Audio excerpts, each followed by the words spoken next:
The best of the morning X99X. I guarantee you Crash Clark has had Crash? some type. Come on. Fight with your boss ever? A loose cannon like you?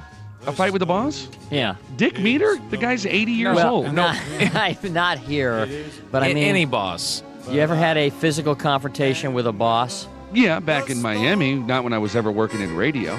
What happened? What were you doing? Back in Miami, I used to work in the kitchens. I was a short order cook, and I took the general manager. I used to work at a place called the California Club down in, I think it was in Ives Estates, Miami. And I took the general manager out in the back by the golf course, and I tore him a new one.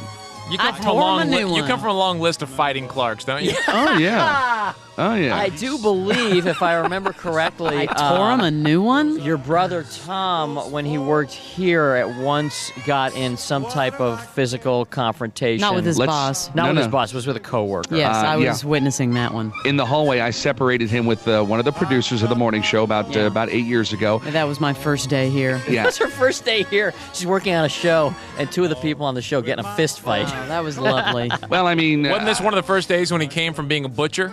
yeah, well, that was close to it. And then, of course, I had to separate him and one of the production directors about a week later. I mean, I love my brother to death, but he's a hothead. Oh, you love him now. He's not cool like me, you know. Fighting Clarks. The Fighting Clarks. Yeah. See, Crash has a sensitive side to him. I see Crash. Hey, I I believe see him cruising up down past the pink pony. He's got a sensitive side to I him. do. I care about my fellow woman. Hello, you're on the air. Shut up and talk to me. Joey, a Marine? Okay, I bet he's got Yeah. Yeah. Hey, Hey, what you got? I got a fight in the Marine Corps about 4 or Semper- 5 years ago. I was Semper 17. Fi. Let's tell him Semper Fi. Hang on. I- Leslie Semper wants- Fi. Yeah. Okay, now tell your story. Okay, I had a really, really bad week, and came in Friday morning. Everybody had to be ready for inspection. We were all dressed up, and one of my buddies kept pushing me, you know, teasing me about my week. I'd screwed up a couple of things. And my staff sergeant came over and said, "Look, Aaron, you need to chill out. You need to mellow out." And I turned around and grabbed him by the throat and pushed him up against the wall and tried to lift him up off the ground. By his neck. Oh, God. By his throat, yeah. And what happened to you for doing this in the Marines? Another one of my friends who just happened to be about 8 feet tall and 6 foot wide grabbed me by the back of my blouse and Blouse? threw me. Yeah, Marines, well, the Marines wear shirt, blouses? whatever. It's a blouse. That's what we called it. Wait a minute. The Marines call it a blouse? Really? Yep. Oh, the Marines call their shirt a blouse. It's not a shirt. It's over the pants kind of camouflage blouse. Okay. That's kind of girly, isn't it? Blouse.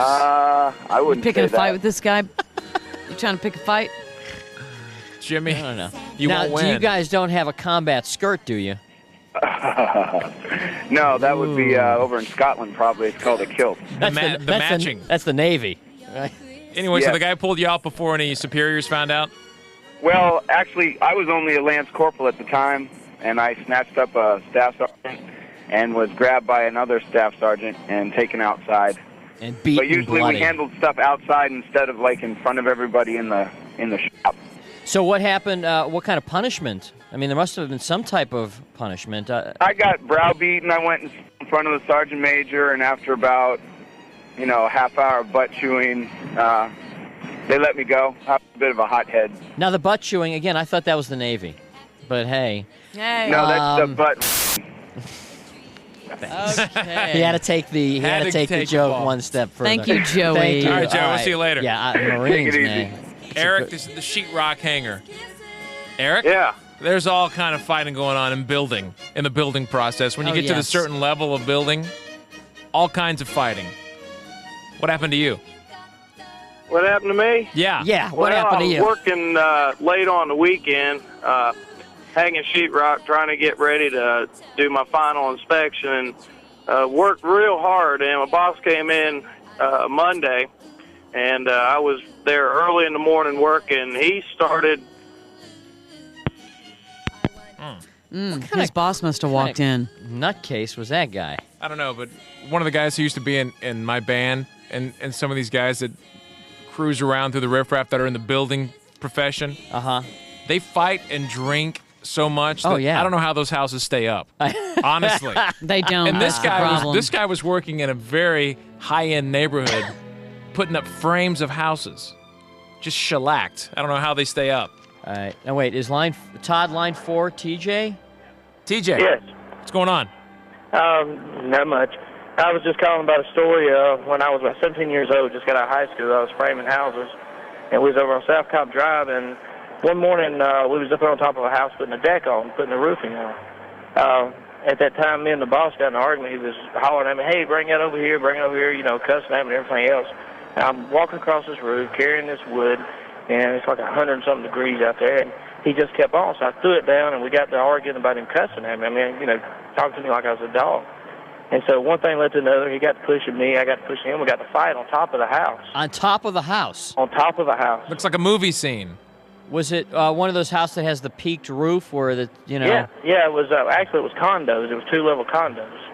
And we was over on South Cobb Drive when we got to fighting. We went down through the, off the deck, down through the attic to the first floor. You fell through the roof? Yeah, well, see, we was putting the roof on. It was just, you seen it has framed up, stick frame and all? Uh-huh. And we was putting the roof on, and that's what he was arguing about. He was hollering at me, bring that wood over here. I'm walking across over this big old piece of wood on my shoulder and trying to keep my balance up there, and he's cussing at me and everything else. And it's just, it got to be too much. And we got to fighting, and one thing led to another. How did it stop? I ended up with his dad owned the company. His dad was the boss, which was also my uncle. This was my cousin I was fighting with. And his dad come up, and they broke us up and everything, and that was pretty much it. They said, hey, if you can't work together, leave. So I got my bag and started walking down the road. Now, I think I saw this once, though, in Lethal Weapon. Did this end with one of you getting one of those nail guns and shooting the guy in the head? No, we didn't do nothing like that. All right, nobody. Thanks, TJ. You're on the best of the morning. Barnes, Leslie, and Jimmy. 99X. Actor Michael Rosenbaum. He knows some of the most talented people in the business. Low weakness here. Getting ready to do this podcast. I text my Star Trek family. That is a supernatural impulse. If you're here for Jay Moore, you found the right place. Have you always had a large personality? The nicest way anybody's ever put it. You always warn people out. From Twilight, Ashley Green. We were just like, no one's going to see this. This is not going to be a good movie. I really love the movies. Don't feel bad. The Inside of You podcast. Follow and listen on your favorite platform.